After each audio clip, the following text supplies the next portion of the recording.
being killed. So he's starting to tell them, okay guys, I want to get you ready for this. This is coming. He said, I'm going to be rejected by the elders. That's the elders of the people of Israel. The elders became synonymous with the leaders. He says, I'm going to be rejected by the chief priests. That was the chief priests were the head priests. You had 24 courses and divisions of the priesthood, and they had patriarchs over every one of them. They were chief priests. Chief priests were ones that were part of the Sanhedrin. Chief priests were those priests that were part of the high priest family as well. And so he said, I'm going to be rejected by them, and I'm going to be rejected by the scribes. And the scribes probably takes in the doctors and the lawyers of the law and the scribes who were responsible for being experts at the law of God. He said, they're all going to reject me. And he says, and I'm going to be killed. Now see, he's given them the idea that I'm the Messiah. Now he's sharing something with them that they couldn't grasp. I'm going to be killed. In fact, in one place it talks about they couldn't understand that because they knew that the Messiah abides forever. What do you mean you're going to die? How can you die if you're the Messiah? The Messiah abides forever. So all this stuff is going over their heads, but they do understand that he said they're going to kill me. And he spake that saying openly. In other words, he made no bones about it, we would say. He just clearly told them, I'm going to die. And he had to be that blunt with them because they didn't have any concept of that. I'm going to die.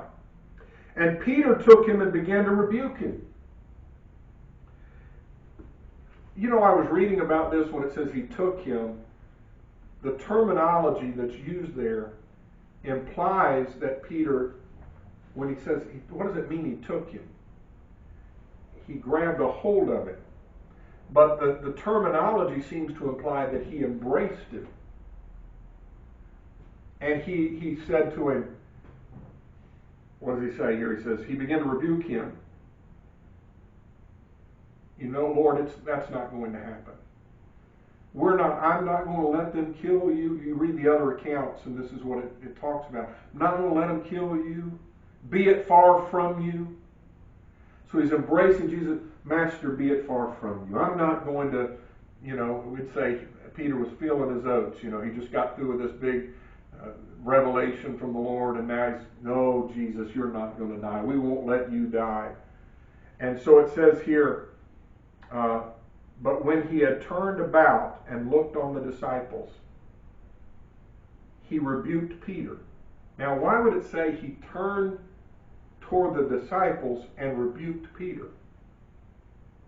Because Peter's grabbing him, and Jesus turns away like that and looks back toward the disciples, but he rebukes Peter. And it says, he rebuked him saying, get thee behind me. So he's turning his back on him. He's turning away like, I'm not looking at you.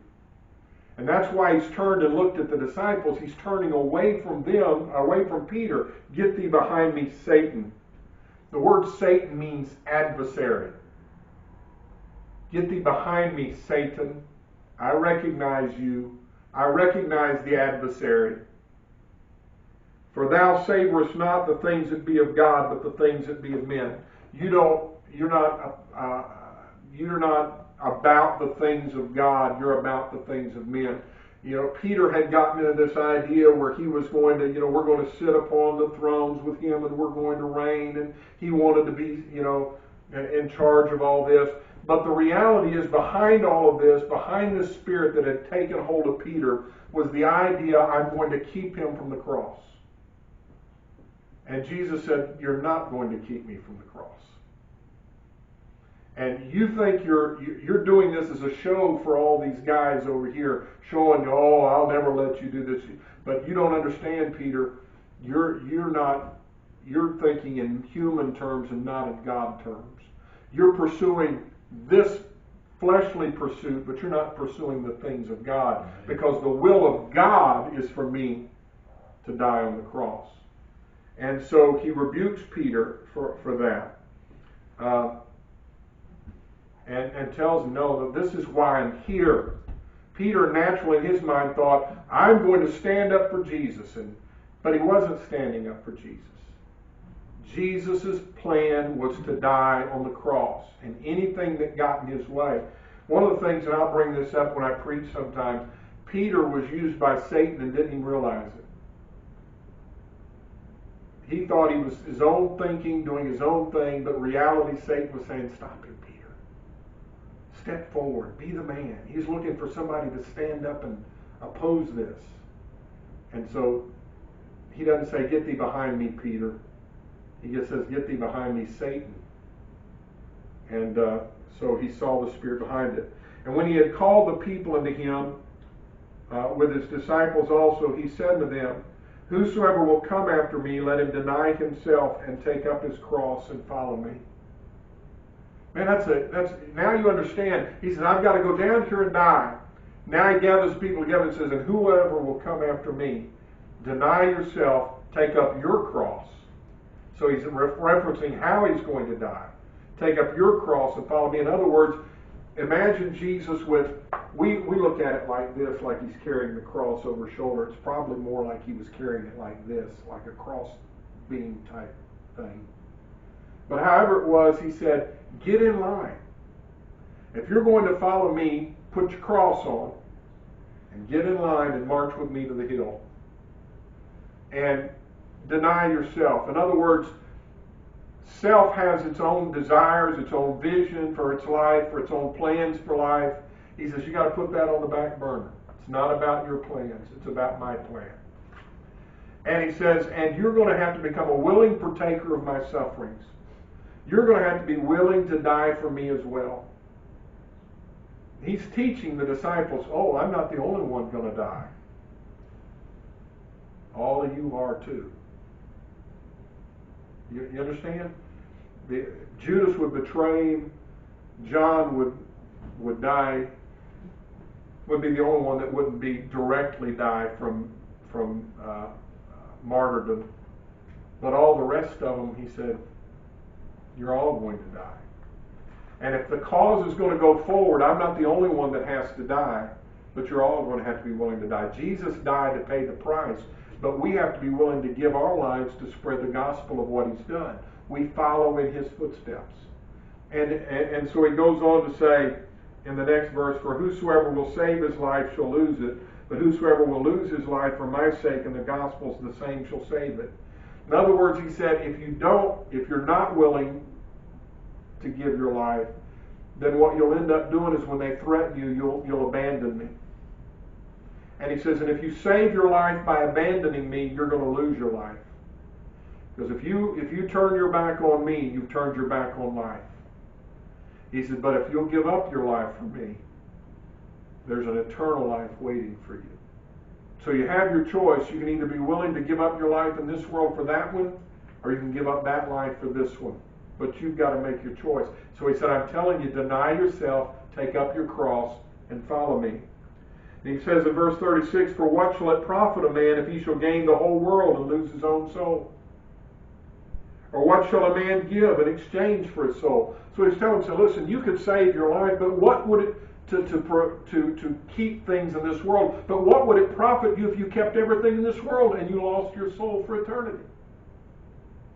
What would you give in exchange for your soul? Man, I love that martyr from back in the 50s, Jim Elliot, that he died early on in his life and trying to bring the gospel to the Amazon, and the natives killed him. But he had written sometime before he died, he is no fool who gives up that which he cannot keep to possess that which he cannot lose.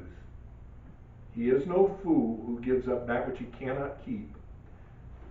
We can't keep this. You brought nothing into this world, you're not going to take anything out. He says, he's no fool who gives up what he cannot keep to possess that which he cannot lose. So Jesus is saying, so if you sought to save your life because you wanted to keep your life, you're not going to keep your life.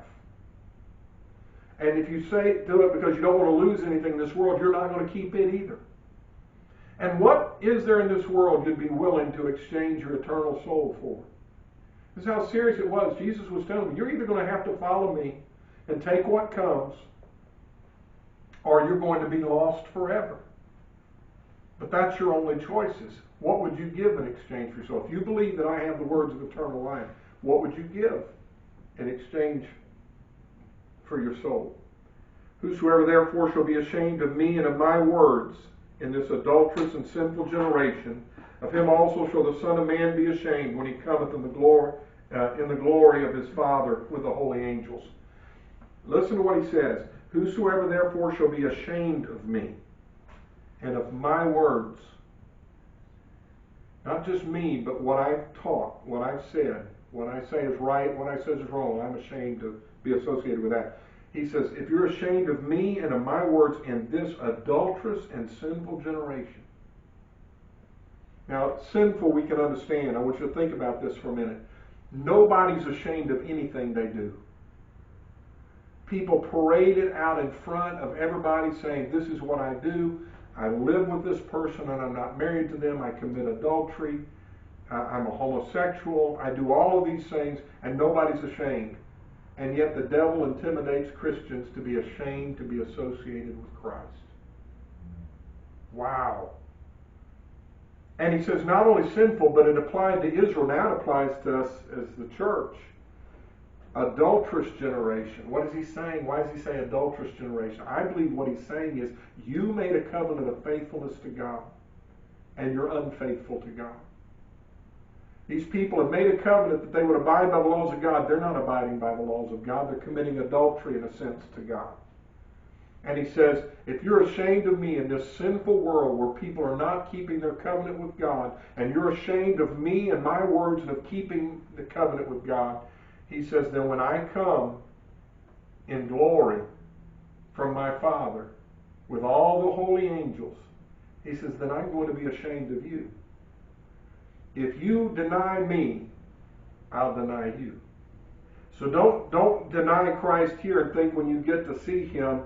You ever seen a situation, and we'll wrap it up with this, but have you ever seen a situation where somebody was not, didn't know somebody was famous, and then they didn't want anything to do with them. Then when they became famous, they wanted something to do with them. That's what Jesus is saying. You don't want anything to do with me now. And when it's not popular to be associated with me. And in this sinful world, you're ashamed of my words of holiness. He said, then don't expect when I come in glory that I'm going to acknowledge you, that I'm going to accept you. But if you don't deny me, if you suffer with me, you'll reign with me. And I'll say, hey, Father, this one's with me. This is one of my children. This is one of my disciples. They stood up for me, and now, see, what could you want more than that, than to stand before the Lord and Jesus say, this is Bruce, this is Babs, this is Tim, this is Andy. What more could you want than that? But he says, if you're ashamed of me, I'm not going to do that. But he said, if you acknowledge me, then it comes that time, Amen. I'll acknowledge you. So don't back down when you're threatened. Any questions or comments before we close out?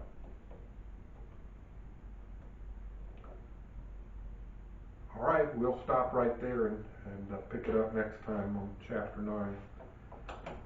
Remember service Sunday morning, and for those that are going to be here, and Sunday night.